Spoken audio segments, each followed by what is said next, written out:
La chèvre de Monsieur Seguin. Monsieur Seguin n'avait jamais eu de bonheur avec ses chèvres. Il les perdait toutes de la même façon.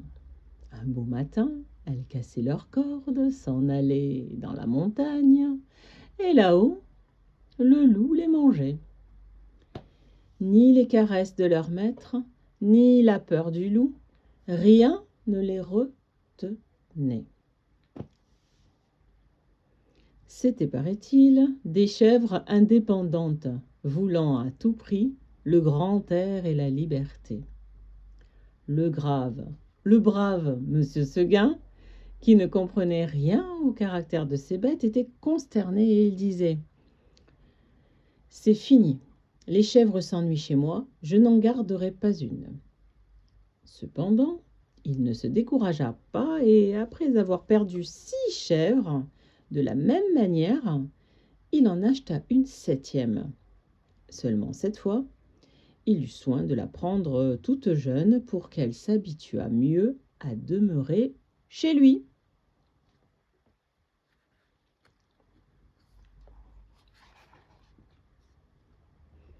Ah, Gringoire, qu'elle était jolie, la petite chèvre de Monsieur Seguin. Qu'elle était jolie avec ses yeux doux, sa barbichette de sous-officier, ses sabots noirs et luisants, ses cornes zébrées et ses longs poils blancs qui lui faisaient une houppelande. C'était presque aussi charmant que le cabri d'Esmeralda.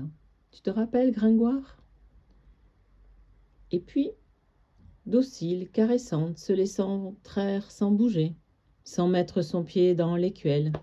Un amour de petite chèvre. Monsieur Seguin avait derrière sa maison un clos entouré d'aubépines.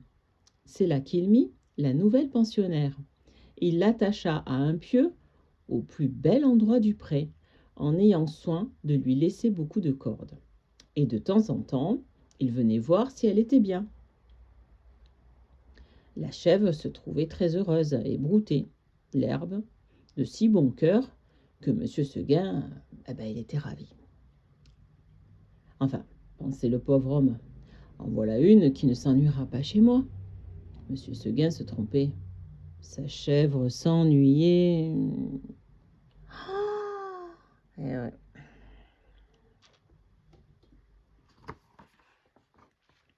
Un jour, elle se dit en regardant la montagne. « Oh, comme on doit être bien là-haut !» Enfin, je m'imagine que chèvre, ça parle comme ça, hein.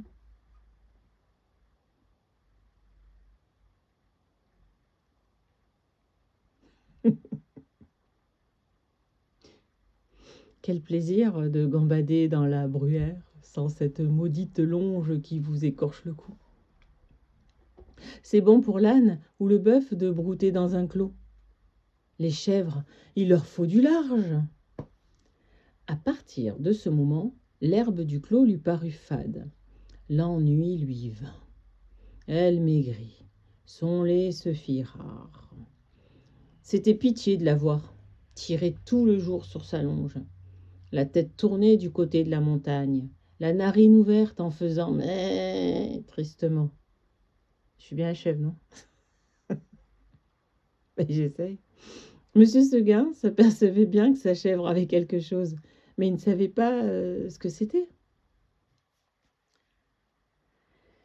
Un matin, comme il achevait de la traire, la chèvre se retourna et lui dit dans son patois « Écoutez, Monsieur Seguin, je me languis chez vous, laissez-moi aller dans la montagne. »« Oh mon Dieu, elle aussi !» cria Monsieur Seguin stupéfait.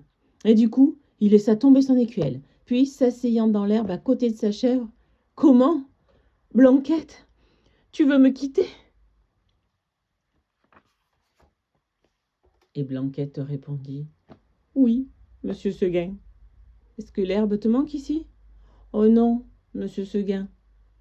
Tu es peut-être attaché de trop court. Veux-tu que j'allonge la corde ?»« Ce n'est pas la peine, Monsieur Seguin. Mais alors qu'est-ce qu'il te faut? Qu'est-ce que tu veux ?»« Je veux aller dans la montagne, Monsieur Seguin. » Mais malheureuse, mais tu ne sais pas qu'il y a le loup dans la montagne. Que feras-tu quand il viendra? Je lui donnerai des coups de corne, monsieur Seguin. Mais le loup se moque bien de tes cornes, et il m'a mangé des biquettes autrement cornées que toi. Tu sais bien, la pauvre vieille Renaude qui était ici l'an dernier, une maîtresse chèvre, forte et méchante comme un bouc. Eh ben, elle s'est battue avec le loup toute la nuit, puis le matin, eh ben, le loup l'a mangée.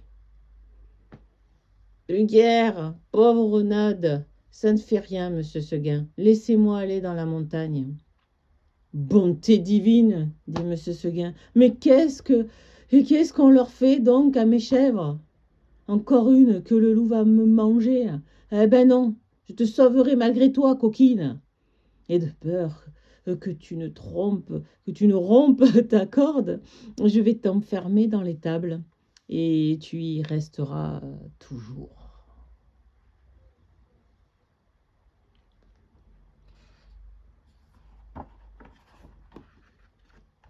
Là-dessus,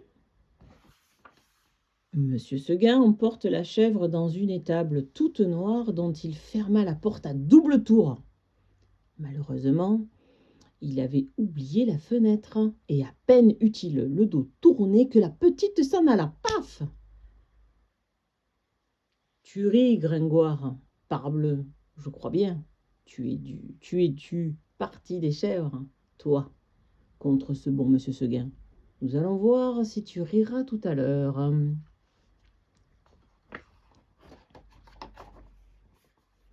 Quand la chèvre arriva dans la montagne, ce fut un ravissement général. Jamais les vieux sapins n'avaient rien vu d'aussi joli. On l'a reçue comme une petite reine. Les châtaigniers se baissaient jusqu'à terre pour la caresser du bout de leurs branches. Les genêts d'or s'ouvraient sur son passage et sentaient bon tant qu'ils pouvaient. Toute la montagne lui fit fête.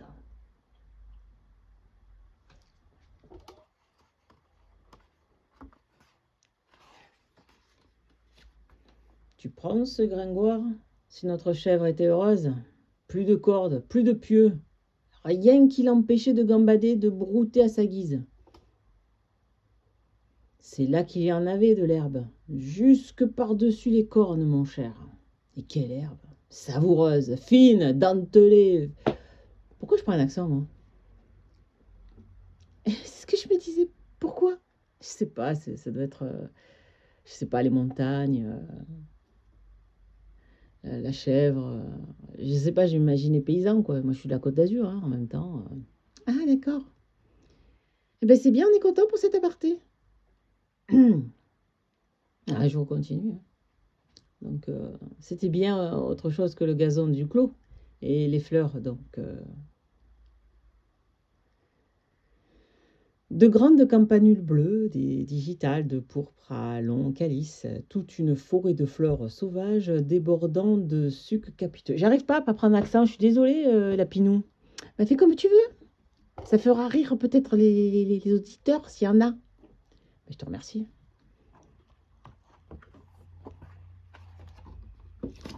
La chèvre blanche, à moitié saoule, se vautrait là-dedans, les jambes en l'air, et roulait le long des talus pêle-mêle, avec les feuilles tombées et les châtaignes. Je sais pas, des choses me traversent l'esprit. Puis, tout à coup, elle se redressait d'un bond sur ses pattes. Hop, la voilà partie, la tête en avant, à travers les maquis et les bussières, tantôt sur un pic, tantôt au fond d'un ravin, là-haut, en bas, partout. On aurait dit qu'il y avait 10 chèvres de monsieur Seguin dans la montagne. Je comprends pourquoi Grégoire de la Cour, il est parti de cette fable pour son roman. Je comprends. C'est qu'elle n'avait peur de rien, la Blanquette. Elle franchissait d'un saut de grands torrents qui l'éclaboussaient au passage de poussière humide et d'écume. Alors, toute ruisselante, elle allait s'étendre sur quelque chose, sur quelques roches plates, et se faisait sécher par le soleil. Une fois s'avançant au bord d'un plateau, une fleur de cytis aux dents, elle aperçut tout en bas dans la plaine, la maison de monsieur Seguin, avec le clos derrière. Cela la fit rire aux larmes. Bon, après, je sais pas comment rire une chèvre. Je sais pas. Que c'est petit, dit-elle. Comment ai-je pu tenir là-dedans? Pauvrette, de se voir si haut perché, elle se croyait au moins aussi grande que le monde. En somme, ce fut une bonne journée pour la chèvre de monsieur Seguin. Vers le milieu du jour, en courant de droite et de gauche, elle tomba dans une troupe de chameaux en train de croquer une lambrusque à belles dents. Notre petite coureuse en robe blanche fit sensation. On lui donna la meilleure place à la lambrusque. Et tous ces messieurs furent très galants. Il paraît même, ceci doit rester entre nous, hein, Gringoire, qu'un jeune chamois, à pelage noir, eut la bonne fortune de plaire à Banquette. Les deux amoureux s'égarèrent parmi le bois 1 heure ou 2. Et si tu veux savoir ce qu'ils dirent, va le demander aux sources bavardes qui courent invisibles dans la mousse. Oh, j'arrête cet accent là, c'est pas possible. On dirait Galilette. Tout à coup, le vent fraîchit. La montagne devint violette. C'était le soir. Déjà, dit la petite chèvre, et elle s'arrêta fort étonnée. Bon, tant pis, hein, l'accent, je peux pas. Attends, je suis désolée. Hein. En bas, les champs étaient noyés de brume. Le clos de monsieur Seguin disparaissait dans le brouillard, et de la maisonnette, on ne voyait plus que le toit avec un peu de fumée. Elle écouta les clochettes. Justement, je crois que j'ai une petite clochette. Tu sais, des petits lapins Lint. Regarde. C'est cool, non? D'un troupeau qu'on ramenait et se sentit l'âme toute triste. Un gerfaut qui rentrait la frôla de ses ailes en passant. Elle tressaillit, puis ce fut un hurlement dans la montagne. Ouh, ouh. Bon, désolé, le hurlement, il n'est pas ce que je pensais. Dans ma tête, il y avait un projet de loup, mais bon, je ne sais pas faire le loup. Elle pensa au loup. De tout le jour, la folle n'y avait pas pensé. Au même moment, une trompe sonna bien loin dans la vallée. C'était ce bon monsieur Seguin qui tentait un dernier effort. Ouh, faisait le loup. Ben là, tu l'as bien fait, le loup. J'ai pas pris de risque, on va dire. Reviens, reviens, criait la trompe. Blanquette eut envie de revenir, mais en se rappelant le pieu, la corde, la haie du clos, elle pensa que maintenant, elle ne pouvait plus se faire à cette vie, et qu'il valait mieux rester. La trompe ne sonnait plus. La chèvre entendit derrière elle un bruit de feuilles. Elle se retourna et vit dans l'ombre 2 oreilles courtes, toutes droites, avec 2 yeux qui reluisaient. C'était le loup. Il est où, là? Il est là. Ah, il est là, ça, là, les 2 petits points, là? Ouais. Mais ça fait pas peur. Ah, bah, il faut voir la page suivante, hein, on sait jamais. Énorme, immobile, assis sur son train de derrière, il était là, regardant la petite chèvre blanche et la dégustant par avance. Comme il savait bien qu'il la mangerait, le loup ne se pressait pas. Seulement, quand elle se retourna, il se mit à rire méchamment. « La petite chèvre de monsieur Seguin !» Et il passa sa grosse langue rouge sur ses babines d'amadou. Blanquette se sentit perdue. Un moment, en se rappelant l'histoire de la petite Renaude, qui s'était battue toute la nuit pour être mangée le matin, elle se dit qu'il vaudrait peut-être mieux se laisser manger tout de suite. Puis, s'étant ravisée, elle tomba en garde, la tête basse et la corne en avant, comme une brave chèvre de M. Seguin qu'elle était. Non pas qu'elle eût l'espoir de tuer le loup, hein. Les chèvres ne tuent pas le loup, mais seulement pour voir si elle pouvait tenir aussi longtemps que la Renaude. Alors le monstre s'avança, et les petites cornes entrèrent en danse. Ah, la brave petite chevrette, comme elle y allait, de bon cœur, plus de 10 fois. Je ne mens pas, Gringoire. Elle força le loup à reculer pour reprendre haleine. Pendant ces trêves d'une minute, la gourmande cueillait en hâte encore un brin de sa chère herbe. Puis elle retournait au combat, la bouche pleine. Cela dura toute la nuit. De temps en temps, la chef de M. Seguin regardait les étoiles danser dans le ciel clair, et elle se disait « Oh, pourvu que je tienne jusqu'à l'aube !» L'une après l'autre, les étoiles s'éteignirent. Blanquette redoubla de coups de corne, le loup de coups de dents. Une lueur pâle parut dans l'horizon. Le chant du coq enroué monta d'une métairie. Enfin, dit la pauvre bête, qui n'attendait plus que le jour pour mourir, et elle s'allongea par terre dans sa belle fourrure blanche toute tachée de sang. Alors le loup se jeta sur la petite chèvre et la mangea. T'en as encore beaucoup des histoires comme ça?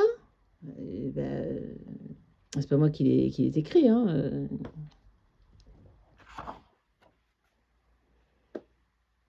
Adieu, Gringoire. L'histoire que tu as entendue n'est pas un conte de mon invention. Si jamais tu viens en Provence, nos ménagers te parleront souvent de la Cabro de Mossus-Seguin.